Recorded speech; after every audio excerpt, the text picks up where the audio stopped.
നമസ്കാരം. CMRL എക്സാലോജിക് സാമ്പത്തിക ഇടപാടുമായി ബന്ധപ്പെട്ട കേസിൽ നിയമപരമായ തടസ്സങ്ങളെല്ലാം നീങ്ങിയതോടെ അന്വേഷണം ഊർജിതമാക്കാൻ എൻഫോഴ്സ്മെന്റ് ഡയറക്ടറേറ്റ് ഒരുങ്ങുന്നു. അന്വേഷണവുമായി മുന്നോട്ട് പോകാൻ ഹൈക്കോടതി ഡിവിഷൻ ബെഞ്ച് അനുമതി നൽകിയതിന് പിന്നാലെ തുടർ നടപടികൾ ആസൂത്രണം ചെയ്യുന്നതിനായി ED ഡയറക്ടർ രാഹുൽ നവീൻ ഉൾപ്പെടെയുള്ള ഉന്നത ഉദ്യോഗസ്ഥർ കൊച്ചിയിൽ അടിയന്തര യോഗം ചേർന്ന് സ്ഥിതിഗതികൾ വിലയിരുത്തി.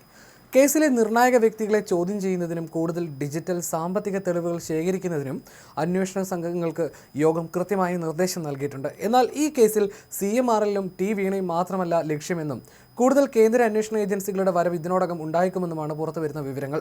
തിരുവനന്തപുരത്ത് ED ഉദ്യോഗസ്ഥർക്ക് നേരെയുണ്ടായ ആക്രമണത്തെ ബംഗാളിലെ സന്ദേശ് ഗലി സംഭവത്തോടാണ് മുതിർന്ന ED ഉദ്യോഗസ്ഥർ ഉപമിക്കുന്നത്.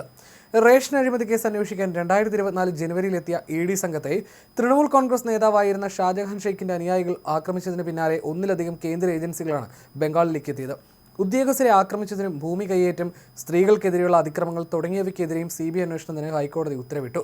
തുടർന്ന് കള്ളപ്പണം വെളുപ്പിക്കൽ തടയൽ, ആയുധങ്ങൾ കണ്ടെത്തിയതിനെ തുടർന്നുള്ള ബോംബ് സ്ക്വാഡ്, NSG പരിശോധനകൾ എന്നിവയും നടന്നു. പ്രതിയുടെ കോടിക്കണക്കിന് രൂപയുടെ സ്വത്തുക്കൾ കണ്ടുകെട്ടുകയും പാർട്ടിയിൽ നിന്ന് 6 വർഷത്തേക്ക് സസ്പെൻഡ് ചെയ്യുകയും ചെയ്തു. ഇതേ മാതൃകയിൽ ചില വ്യത്യാസങ്ങളുണ്ടെങ്കിലും CMRL കേസിലും കൂടുതൽ കേന്ദ്ര ഏജൻസികളുടെ ഇടപെടലിന് സാധ്യതയുണ്ടെന്നാണ് ED വൃത്തങ്ങൾ നൽകുന്ന സൂചന.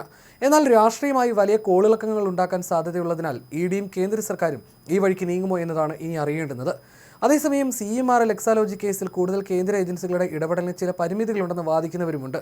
സന്ദേശ് ഗലിയിലേത് പൊതു റേഷൻ വിതരണത്തിലെ അഴിമതിയും അതുമായി ബന്ധപ്പെട്ട് കള്ളപ്പണം വെളുപ്പിക്കലുമായിരുന്നു. എന്നാൽ വീണയുടെ കാര്യത്തിൽ സ്വകാര്യ കമ്പനികളിൽ നിന്ന് രാഷ്ട്രീയ സ്വാധീനം ഉപയോഗിച്ച് മാസപ്പടി വാങ്ങിയെന്ന ആരോപണമാണ് നിലനിൽക്കുന്നത്. കൂടാതെ ED ഉദ്യോഗസ്ഥരെ ആക്രമിച്ചതുമായി ബന്ധപ്പെട്ട് വീണയുടെ പേരിൽ നേരിട്ട് ആരോപണങ്ങളില്ല.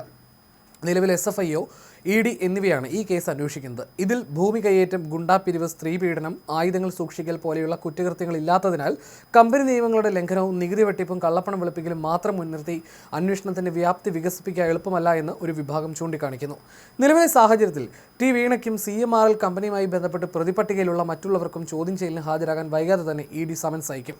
ഹൈക്കോടതി വിധി വന്ന പശ്ചാത്തലത്തിൽ ഹർജിക്കാർ വൈകാതെ സുപ്രീം കോടതിയെ സമീപിക്കാനും സാധ്യതയുണ്ട്. സുപ്രീം കോടതിയെ സമീപിക്കാൻ 2 ആഴ്ചത്തെ സമയം അനുവദിക്കണമെന്ന് ഹർജിക്കാർ ആവശ്യപ്പെട്ടിരുന്നെങ്കിലും ഡിവിഷൻ ബെഞ്ച് അത് അനുവദിച്ചിരുന്നില്ല. അതേസമയം തിരുവനന്തപുരത്ത് ED ഉദ്യോഗസ്ഥരെ ആക്രമിച്ച കേസ് CBIക്ക് വിടണമെന്നാവശ്യപ്പെട്ട് ഒരു സ്വകാര്യ വ്യക്തി നൽകിയ ഹർജി ഹൈക്കോടതി കഴിഞ്ഞ ദിവസം ED ഉൾപ്പെടെയുള്ളവരുടെ അഭിപ്രായം തേടി നോട്ടീസ് അയച്ചിട്ടുണ്ട്. നിയമസഭാ തെരഞ്ഞെടുപ്പും അതിനുശേഷമുള്ള രാഷ്ട്രീയ സാഹചര്യങ്ങളും നിലനിൽക്കെ പ്രതിപക്ഷ നേതാവിന്റെ മകൾക്കെതിരെയുള്ള ED നീക്കം CPMനെ പൂർണ്ണമായും പ്രതിരോധത്തിലാക്കും. കേന്ദ്ര ഏജൻസികളെ ഉപയോഗിച്ച് വേട്ടയാടുന്നു എന്ന സ്ഥിരം രാഷ്ട്രീയ പ്രതിരോധം ഉയർത്താനും ഇനി കഴിയില്ല. കാരണം ഹൈക്കോടതി ഡിവിഷൻ ബെഞ്ചാണ് ഇപ്പോൾ ED അന്വേഷണത്തിന് കൃത്യമായ നിയമസാധ്യത നൽകിയിരിക്കുന്നത്. ഇത് CPMനും വലിയ തിരിച്ചടിയാണ്, കേന്ദ്ര ഏജൻസിക്ക് ആശ്വാസവും.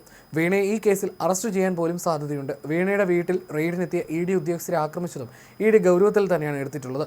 വരും ദിവസങ്ങളിൽ വീണ വിജയനെ ED കൊച്ചി ഓഫീസിലേക്ക് വിളിച്ചു വരുത്തി ചോദ്യം ചെയ്യുന്നതോടെ പിണറായി വിജയന്റെ രാഷ്ട്രീയ ജീവിതത്തിലെ തന്നെ ഏറ്റവും വലിയ തിരിച്ചടിയായി ഇത് മാറും. പിണറായിയുടെ മകൾ അറസ്റ്റിലായാൽ അത് പുതിയ തല ചർച്ചകൾക്കും വഴിവെക്കും.